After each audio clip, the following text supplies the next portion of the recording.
see that in the last 25 years, ever since Peter Drucker wrote a seminal article called Innovation as a Discipline, you see that many more academics have jumped into this area. And specifically, people like Jim Utterback and Clayton Christensen and many more have now created an evolving body of knowledge. So we have many more concepts, many more tools. But innovation, we have been innovating as humans for a long time, but we have never done it in a very structured manner. Innovation, again, is different from invention. Science-based companies, technology-based companies used to do R&D and commercialize products.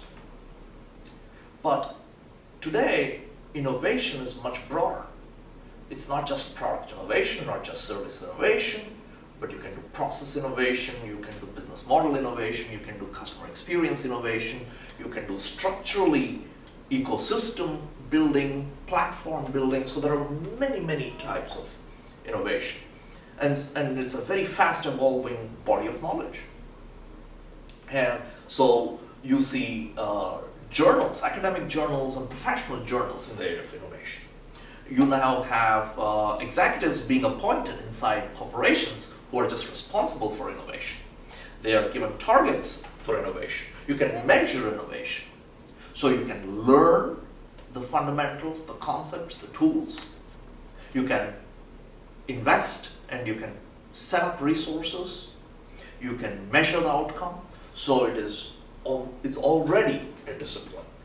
It's, again, each company, it depends on how well they master the discipline. Okay.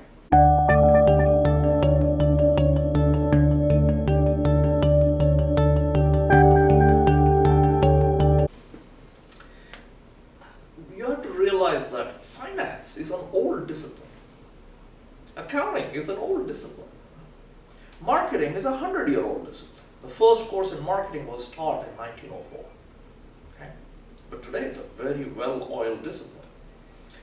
Operations management is like a 60-year-old discipline. So companies invest in these disciplines. They invest money to become good at it, to master some of these disciplines. R&D is easy because it shows up as a good budget. But innovation doesn't show up on any budget. So most executives struggle to invest in innovation. Most executives, even today, it's much easier for them to give a $100 million budget for marketing and sales. But they're very reluctant to take 1% of that 100 million and put it into innovation and creativity and employee engagement. So they want innovation for free without any investments. So that is the big challenge. So what I'm trying to push on executives is that if you want to master any discipline, you need to first invest, give people an opportunity to learn the tools, the concepts, the basic. How do you play the game of organic growth? Build a sandbox where people can in fact experiment and learn and be creative naturally. And to make those investments are very difficult for executives, primarily because it's a long journey. There is no instant gratification in building a culture of innovation.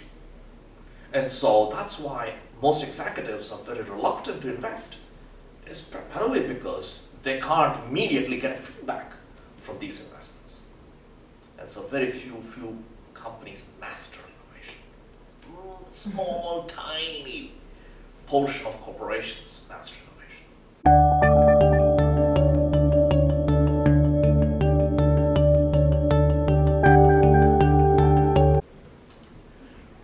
I don't make major differences between an innovator and an entrepreneur. If you want me to be very academic about it, innovator is usually obsessed with originality. The innovator wants to identify new things that doesn't exist. The innovator is obsessed about new science or new technology or new business models or uncovering unknown things that the world doesn't know. Entrepreneurs are not so obsessed about originality. Entrepreneurs are much more obsessed about an opportunity or something that is already existing. And if that opportunity exists, they want to go and take that opportunity. So what they may do is they may already combine technologies that already exist. They may renew some things that already are kind of a little worn out. Okay? So primarily, I think I would say that entrepreneurs are much more kind of pragmatic and realistic, whereas innovators are a little more idealistic. Okay? That would be my academic definition, but I don't make those hard distinctions between the two.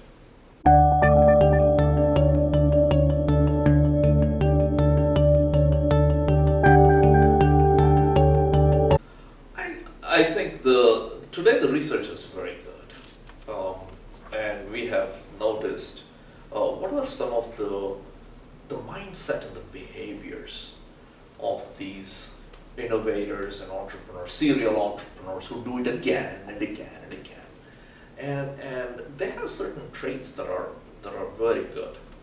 One is they're great at questioning. They're always questioning the status quo.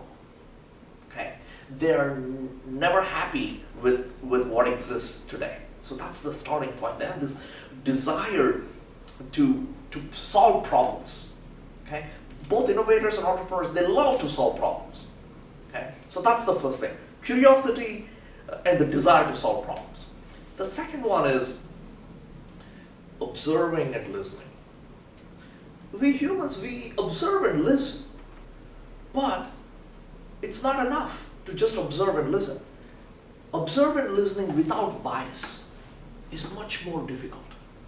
To observe and listen to the world without prejudice is very difficult for most humans. But these innovators and entrepreneurs are constantly observing the world as it is and seeing what the problems are. And one of the best skills is association skills. Association skills are connecting the dots. They're able to bring a variety of different disciplines together to solve that problem. And they don't fall in love with the solution. They fall in love with the problem. And the most important skill is, hey, you're able to connect the dots and you're able to associate, hey, I learned this here, I'm able to apply it there. Let me test it. Let me experiment. Experimenting and testing is a very, very important skill to see if it's going to work or not. So I would say those are the most important skills that we teach here